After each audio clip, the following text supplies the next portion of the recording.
আমরা আজকে একটা খুব আনকমন একটা রোগ নিয়ে আলোচনা করতে চাই, নাক ও সাইনাসের। যেটা আসলে ক্যান্সার না, আবার ভালো কোনো রোগও না, কিন্তু রোগীর যে রকম সমস্যাটা হয় সেটা কিন্তু প্রায় ক্যান্সার কাছাকাছি, এবং এটা নির্ণয় করাটা অনেক সময় আমাদের জন্য একটু কঠিন হয়ে যায়। এই রোগটা নিয়ে আমরা একটু আলোচনা করতে চাই। আমার সামনে একজন সম্মানিত রোগী আছেন, উনি সৌদি আরব প্রবাসী, 6 মাস ধরে আছেন। আপনার কি নাম বাবা? মোহাম্মদ দেলোয়ার হোসেন। আচ্ছা, আপনার কি সমস্যা হয়?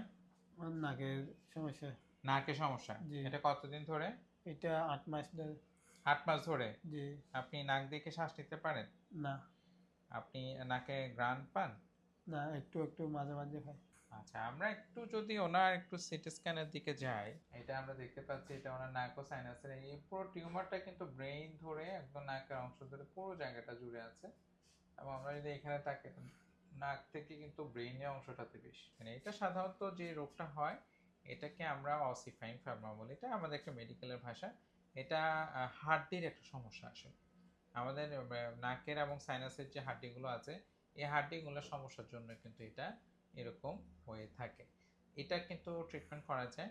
এই ধরনের রোগ যাদের আছে, আপনারা একটু সচেতন হবেন, খোঁজ খবর নেবেন কোথায় আসলে সঠিক চিকিৎসাটা পাওয়া যায়, এবং কখনোই এটা কিন্তু অবহেলা করবেন না। আমরা একটু জানার চেষ্টা করি, আমরা সচেতন হই, আমরা সতর্ক করি, যারা এই রোগে আক্রান্ত তাদেরকে সহযোগিতা করি। অনেক অনেক ধন্যবাদ। আসসালামু আলাইকুম।